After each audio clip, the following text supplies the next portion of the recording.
رات کے تقریباً 2:15 بجنے والے ہیں۔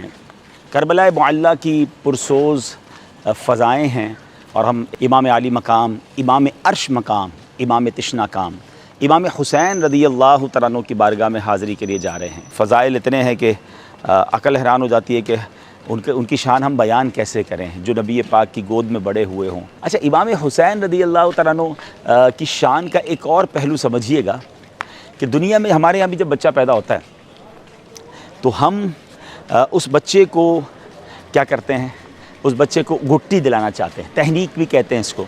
اچھا، یہ اچھی چیز ہے، مگر اس تہنیک کے لیے ہم کسی بزرگ کو تلاش کرتے ہیں نا، کہ کوئی بزرگ ان کو اپنے منہ سے کچھ جھوٹا کر کے کھلا دیں یا اپنے ہاتھ سے کچھ کھلا دیں۔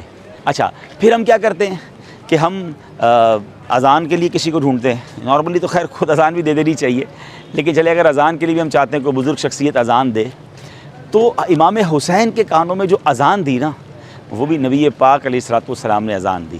یعنی امام حسین کے کانوں نے سب سے پہلی جو آواز سنی وہ حبیب خدا صلی اللہ تعالیٰ علیہ وسلم کی آواز ہے۔ اچھا، آواز تو نبی پاک کی ہے، مگر اس آواز میں پہلا جملہ کیا ہے؟ اللہ اکبر، اللہ اکبر۔ یعنی حبیب خدا سے خدا کی بات سن رہے ہیں، خدا کا نام سن رہے ہیں۔ دس از دا اسٹارٹنگ آف امام حسین۔ اچھا، امام حسین رضی اللہ تعالیٰ کی ایک اور شان آپ کو بتاؤں۔ سبحان اللہ، آپ پیارے آقا کے کاندھوں پر سواری کرنے والے، نبی پاک کی گود میں پلنے والے۔ کئی بار ایسا ہوا کہ حسن اور حسین دونوں شہزادے آتے، نبی پاک سجدے میں ہوتے، کوئی کاندھے پہ بیٹھ جاتا تو پیارے آقا سجدہ طویل فرما دیتے۔ اللہ اکبر۔